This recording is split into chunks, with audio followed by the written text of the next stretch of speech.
प्रिय विद्यार्थियों, नमस्कार, गुड मॉर्निंग।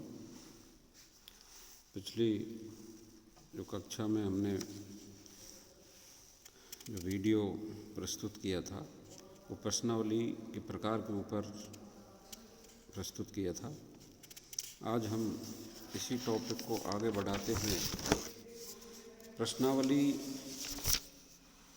की निर्माण विधि की चर्चा करेंगे कि प्रश्नावली की निर्माण विधि, उसका निर्माण किस तरह होता है।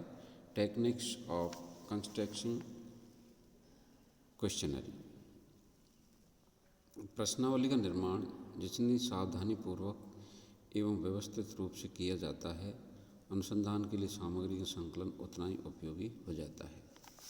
प्रश्नावली में सूचनादाता स्वयं ही प्रश्नों को समझकर उनके उत्तर देता है।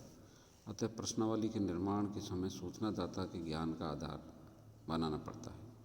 चूँकि क्षेत्र में अनेक प्रकार के सूचनादाता होते हैं जो बौद्धिक दृष्टि से कम अथवा अधिक स्तर वाले हो सकते हैं, ऐसी स्थिति में प्रश्नावली के निर्माण में इस बात का ध्यान रखा जाना चाहिए कि सूचनादाता स्वयं ही प्रश्नों को समझकर उनके यथेष्ट उत्तर दे सके।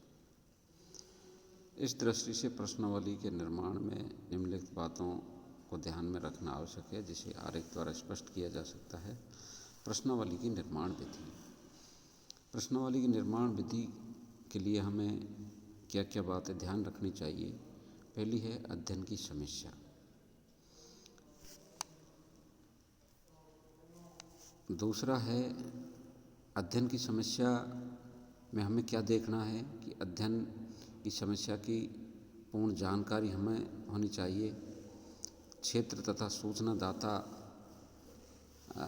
का हमें पता होना चाहिए कौन सा क्षेत्र है, कौन से सूचनादाता होंगे। ये सैम्पलिंग पद्धति के माध्यम से हम उनका चयन करते हैं। और अध्ययन इकाई कौन सी होंगी, ये अध्ययन की समस्या के बारे में हमें पहले से डिसाइड करना रहता है कि अध्ययन की समस्या जब हम चुनते हैं तो उसकी हमें पूर्ण जानकारी होनी चाहिए। क्षेत्र तथा सूचनादाता फिक्स होने चाहिए, किस क्षेत्र में किन सूचनादाताओं से हमें प्रश्नों के उत्तर लेने हैं। अध्ययन इकाई, हमारी अध्ययन की इकाई क्या होगी, एक परिवार होगी या कोई एक समूह होगा या परिवार का कोई एक व्यक्ति होगा, तो ये हमें निश्चित करना होगा। अब है प्रश्नावली की नेक्स्ट है प्रश्नों की उपयोगिता। प्रश्न कैसे होने चाहिए। पहला है कि प्रश्नों की स्पष्टता होनी चाहिए। प्रश्न स्पष्ट होने चाहिए जो उत्तरदाता के समझ में आ सके, क्योंकि प्रश्नावली में अनुसंधानकर्ता उत्तरदाता के सामने नहीं होता या उत्तरदाता के सामने अनुसंधानकर्ता नहीं होता। डाक द्वारा उसके द्वारा प्रेषित की जाती है और स्वयं भरकर उसको भेजता है। तो प्रश्नों की क्लियरिटी होनी चाहिए जिससे उत्तरदाता वही अर्थ लगाए जो अनुसंधानकर्ता उसका अर्थ लगाना चाह रहा है। दूसरा है प्रश्नों की सरलता। प्रश्न सरल होने चाहिए, कठिन नहीं होने चाहिए, जिससे वो उत्तरदाता के आसानी से समझ में आ सके। संक्षिप्तता, प्रश्न संक्षिप्त होने चाहिए, इतने बड़े नहीं होने चाहिए जिससे वो उत्तरदाता के समझ में या उसको लिखने में उसको एक तरह से उसका बोझ महसूस नहीं हो सके।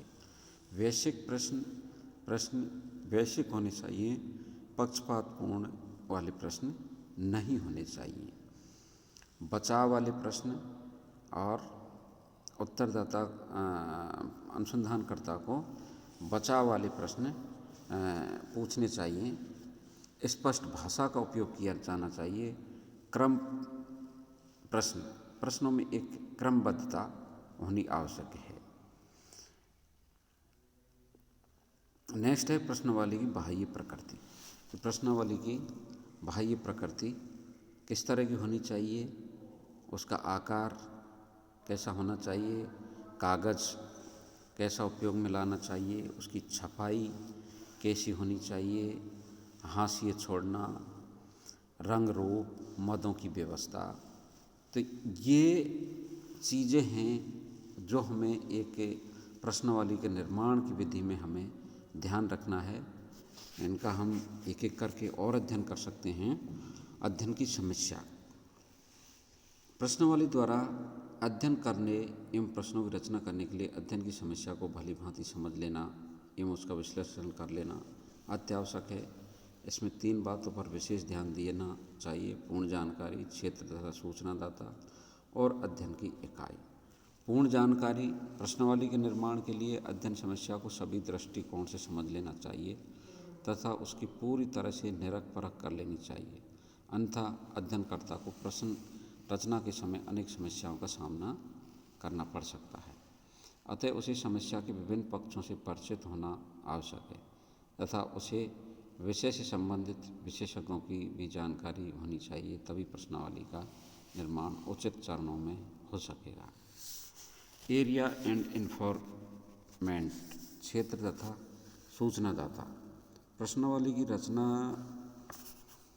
के पूर्व सूचनादाताओं की जानकारी भी आवश्यक होती है कि वे कितने हैं, कितने क्षेत्र में फैले हुए हैं आदि। यदि भौगोलिक क्षेत्र अत्यंत बड़ा हो तथा समस्या सामान्य प्रकृति की हो तो सूचनादाताओं की संख्या अधिक होगी और आवश्यक निदर्शन निकालकर उनकी संख्या का निर्धारण करना होगा। अध्ययन की इकाई, यूनिट ऑफ स्टडी। प्रश्नावली निर्माण के समय यह भी स्पष्ट करना होगा कि अध्ययन की इकाई क्या है, जिससे उत्तरदाता इन इकाइयों को एक ही अर्थ में समझे, उनसे एक ही प्रकार की सूचनाएं प्राप्त हों। जैसे बालकों का अध्ययन करते समय प्रश्नावली में बालकों की आयु का स्पष्ट उल्लेख किया जाना चाहिए।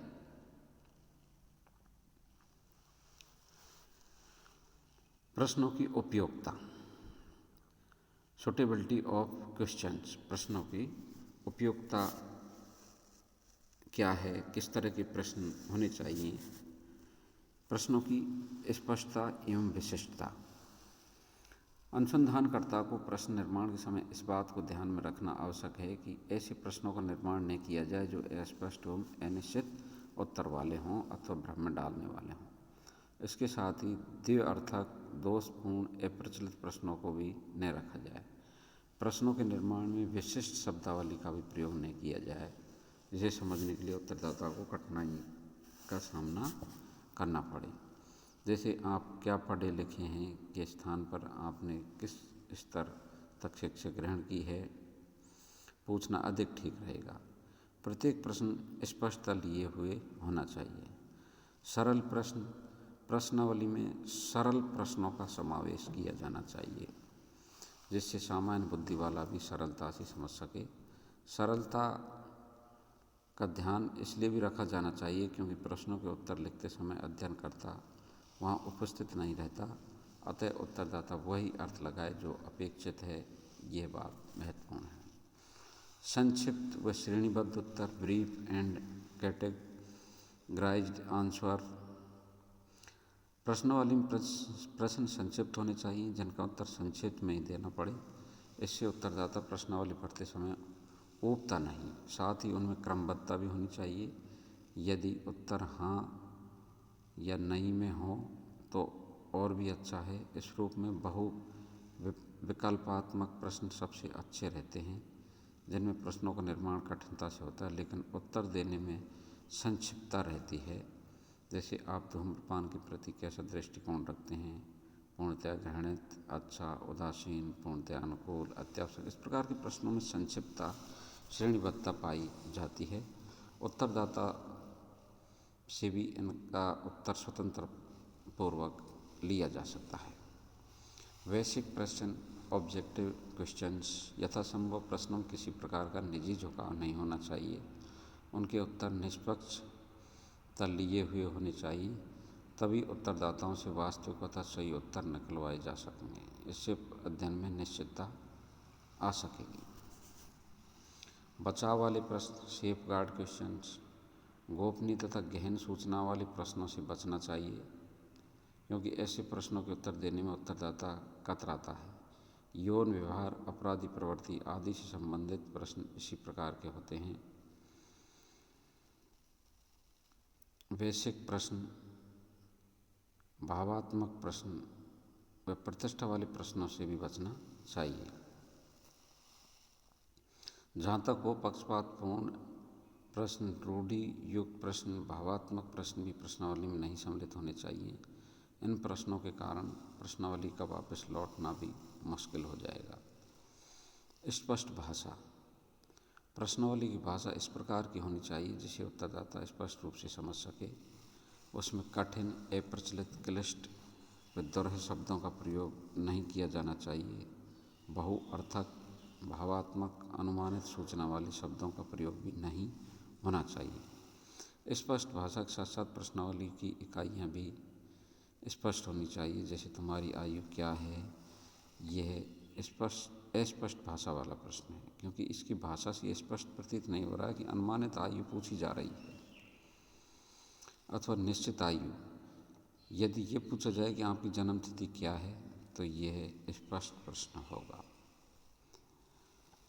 कम प्रश्न, फ्यू क्वेश्चंस, प्रश्नावली में प्रश्नों की संख्या कम होनी चाहिए। संक्षिप्तता का गुण होने से प्रश्नावली जल्दी भरी जाएगी और उसके प्रति उत्तरदाता की रुचि बनी रहेगी तथा शीघ्रता से भरी जाकर वापस आने की पूरी संभावना रहेगी। अधिक प्रश्नों के होने से धन, समय व श्रम तीनों का दुरुपयोग होता है। इन सब कारणों से प्रश्नावली में प्रश्नों की संख्या कम होनी चाहिए। क्रमबद्ध, सिस्टमेटिक, प्रश्नों को स्वाभाविक रूप में क्रमबद्ध व्यवस्थित होना चाहिए तथा उनमें अंतर संबंधता का गुण भी होना चाहिए, जिनसे उनमें परस्पर तारतम्य बना रहे और प्रत्येक प्रश्न का उत्तर अगले प्रश्न के उत्तर के लिए पूरक कार्य करे। प्रश्नों की संख्या अधिक होने पर उन्हें शीर्षकों व उपशीर्षकों में विभाजित किया जा सकता है। अब है प्रश्नावली का बाह्य आकार। प्रश्नावली केवल प्रश्नों का निर्माण करना ही नहीं, अब तो इससे भी अधिक है। प्रश्नावली में प्रश्नावली की सफलता, वास्तव में प्रश्नावली की सफलता उसकी भौतिक बनावट पर भी निर्भर करती है। प्रश्नावली भरते समय अनुसंधानकर्ता वहाँ उपस्थित नहीं होता, अतः सूचनादाता का ध्यान आकृष्ट करने के उद्देश्य से प्रश्नावली का बाह्य आकृति, जैसे उसका आकार, कागज, रंगाई, छपाई व रूप, रंग आदि का भी ध्यान दिया जाना आवश्यक है। आकार, प्रश्नावली को सामान्यतः फुल स्केल 8x12 अथवा 9x11 के आकार के कागज पर बनाया जाना चाहिए। लंबे लिफाफे में मोड़ कर रखने के कारण फुल स्केप आकार अधिक उपयुक्त होता है। प्रश्नावली कम प्रश्नों की होगी तो डाक व्यय भी कम लगेगा, अतः छोटे आकार की प्रश्नावली को डाक द्वारा आसानी से भेजा जा सकता है तथा उत्तरदाता द्वारा भी उन्हें शीघ्र भरकर वापस लौटा सकता है। कागज, प्रश्नावली के लिए प्रयोग में लाए जाने वाला कागज भी कड़ा, चिकना, टिकाऊ एवं आकर्षक होना चाहिए। खुरदरा कागज जल्दी फट जाता है व उस पर छपाई भी अच्छी नहीं होती, अतः ध्यान आकृष्ट करने के लिए कागज अच्छा प्रयोग किया जाना चाहिए। यदि एक सर्वेक्षण के लिए उत्तरदाता के पास अलग अलग प्रश्नावली भेजी जाए तो सभी प्रश्नावलियों का कागज एक दूसरे से भिन्न रंग का होना चाहिए। छपाई, प्रश्नावली को छपवाया अथवा साइक्लो स्टाइल कराया जाता है। छपाई शुद्ध व स्पष्ट होनी चाहिए जिससे उत्तरदाता उसे आसानी से पढ़कर लिख सके। उत्तर लिखते समय उस पर स्याही फैले नहीं, इस बात का ध्यान भी रखा जाना चाहिए। शुद्धता का भी पूरा ध्यान रखा जाना चाहिए। हाशिया छोड़ना, प्रश्नावली का निर्माण करते समय बाईं ओर 3/8 का हाशिया छोड़ा जाना चाहिए तथा दाईं ओर 1/7 अथवा 1/6 का हाशिया छोड़ा जाना चाहिए, जिससे कुछ टिप्पणियाँ आदि उस पर लिखी जा सके। प्रश्नावली को छापते समय शब्दों के बीच तथा दो प्रश्नों के बीच स्थान छोड़ा जाना चाहिए, जिससे पढ़ने तथा उत्तर लिखने में सुविधा हो। रूप, रंग, प्रश्नावली देखने में आकर्षक लगनी चाहिए, जिससे उत्तरदाता उस पर लिखने के लिए तुरंत तैयार हो जाए। जैसे अक्षर स्पष्ट हों, कागज़ अच्छा हो, मोटा हो, जिससे जल्दी न फटे। यदि रंगीन कागज़ हो तो देखने में आकर्षक लगता है। इस प्रकार प्रश्नावली की साज सज्जा व बाह्य आकर्षण इस प्रकार का हो जिस पर आसानी से लिखा जा सके। मदों की व्यवस्था। प्रश्नावली में एक विषय से संबंधित सभी प्रश्नों को एक साथ एक क्रम में लिखा जाना चाहिए। यदि आवश्यकता हो तो प्रश्नों को विभिन्न उपसमूह में वर्गीकृत किया जा सकता है। प्रश्नावली में शीर्षक, उपशीर्षक एवं सारणियाँ आदि सही क्रम में छपे होने चाहिए, जिससे वे अध्ययन करने में सुविधाजनक प्रतीत हो। प्रश्नावली के प्रयोग की विधि। Techniques of using questionnaire. तो ये विद्यार्थियों आज का टॉपिक हमारा प्रश्नावली के निर्माण की विधि था। आज के लिए इतना ही। नमस्कार।